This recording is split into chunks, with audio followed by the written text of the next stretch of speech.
if you're looking for an Android smartphone that is less than 6 inches, you're really tough out of luck because there isn't a lot of Android smartphones that are in that size category, and even a lot of smartphones in general that are less than 6 in terms of just size. Now, this month has been really busy and we've seen a ton of devices on the channel, made a ton of videos, and if you guys have enjoyed that and you're still watching, hit that subscribe button and notification icon. We're almost at 500K, so smash subscribe button. So the device we're talking about, which you've seen earlier, is the Asus Zenfone 10. This is a lovely compact device coming in at 5.9 inches. This is one of the most compact Android smartphones you find in the market. And this is something Asus has honed in with the Zenfone line. Now, the Zenfone 9 last year was also compact, and it's continued its heritage. You've got 5 different colors. You've got it in some really interesting names, but this is a starry white. You've got like a black, a blue, a green, a white, and a red. And this is the starry blue right here. Now, what do you have with this device? There's a couple of things. First off, you've got this lovely display. It's, I mentioned again, it's 5.9 inches. This display does 144 Hertz only while gaming, so you only have that. You don't have, it is not an LTPO display, but at least you do have it well focused while gaming.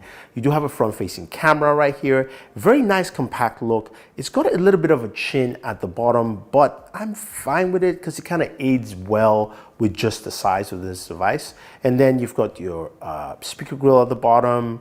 You've got USB Type-C. Yeah, then you've also got a headphone jack. So even in its compact size, it still has a headphone jack. This is a relatively slim device, but there's a lot of texture at the back of the device itself where you see, of course, the color. It feels really nice.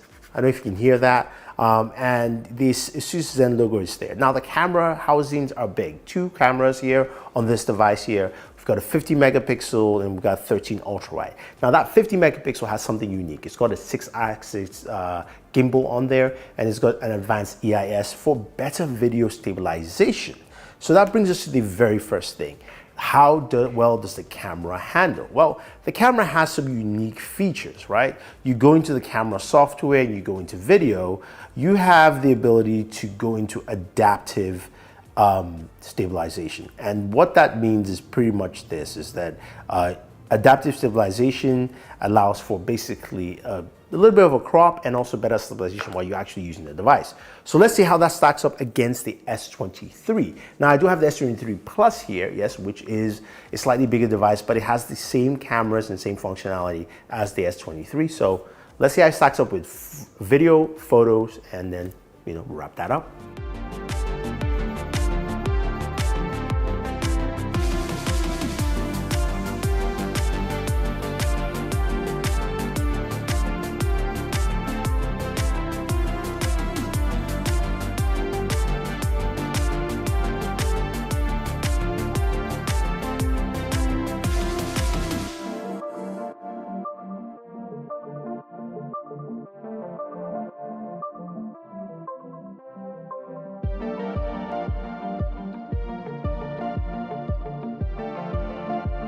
So here's the front-facing camera on both devices. The Asus Zenfone 10, it's at 1080p 30 frames, while of course the Galaxy S23 and 23 Plus go all the way to 4K 60. So 4K 60 on the Galaxy, and I'm just showing you what it is 1080.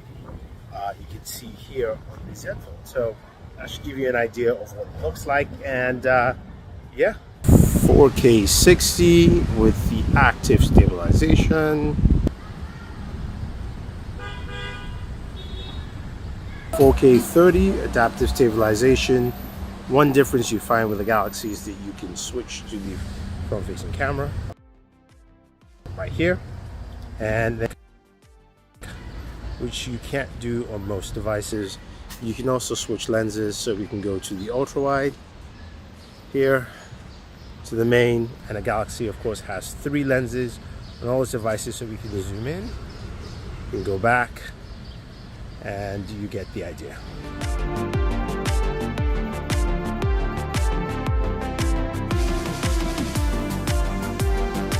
Quite interesting. In terms of video, S23 still takes the win here. I think it does a fantastic job. In terms of images, daytime images really nice from both devices. I did prefer some of the low light from the S23, though in terms of the front-facing camera, I preferred that of the Asus Zenfone 10, even though it was very noisy, but it wasn't a very soft image for what the S23 provided. So in camera, I think, you know, Asus has done a decent job. Now, the 8K footage that we saw, that was quite interesting. 8K 30 is just better than 8K 24 in my opinion, and that's where the S23 shines. Now, what about speakers? Because you've got some really nice, interesting audio components here. You've got Dolby Atmos for the S23 and 23 Plus, but with the Asus, you also have aptX audio built into it as well. So you've got aptX Adaptive, and you know covers all those aptX codecs as well as high-res audio. So let's see how well the speakers sound.